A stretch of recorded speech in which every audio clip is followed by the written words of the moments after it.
факты о Лионеле Месси. 24 июня 2015 года легенде современного футбола Лионелю Месси исполнилось 28 лет. На последнем чемпионате мира в Бразилии он был признан лучшим игроком турнира, а в 2012 году получил свой 4-й золотой мяч. Оценивая его выступление в текущем сезоне, а он уже выиграл Лигу чемпионов, Кубок и чемпионат Испании, можно спрогнозировать, что 5-й мяч далеко не предел.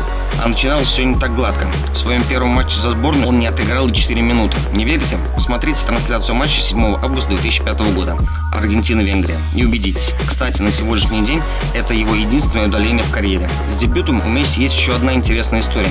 Оказывается, свой контракт с Барселоной он подписал на обычной салфетке. Как думаете, салфетка, приносящая ежегодно 60 тысяч евро, может считаться самым дорогой на планете? С детства у Лионеля были проблемы с ростом. Судите сами. В 9 лет 124 сантиметра, сейчас 169. Казалось бы, что тут такого? Высунулся парень.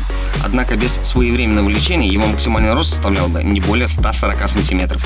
Это обстоятельство помешало Месси в начале карьеры подписать контракт с аргентинским грантом Ривер Плейт. К счастью, грамотные скауты Барселоны рассмотрели в парне потенциал и согласились оплатить лечение, стоимость которого составляла порядка $1500 в месяц.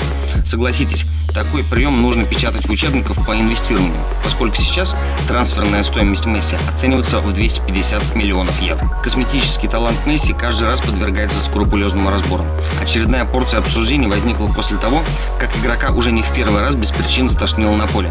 По этому поводу в 2013 году интересную точку зрения выразил футболист Ромарио. Он заявил, что Месси страдает синдромом Аспергера, форма психического расстройства, когда человек способен концентрироваться только на одной важной цели. Интересно, но сам игрок никаких комментариев на это заявление до сих пор не давал. Можно подумать разное. Однако сам Лионель в одном из многочисленных видеороликов поделился секретом своего успеха. Вставая рано, работай много и делай это изо дня в день, из года в год, пока не победишь. Думаю, если и вы последуете его примеру, то достижение любой цели будет лишь вопросом времени.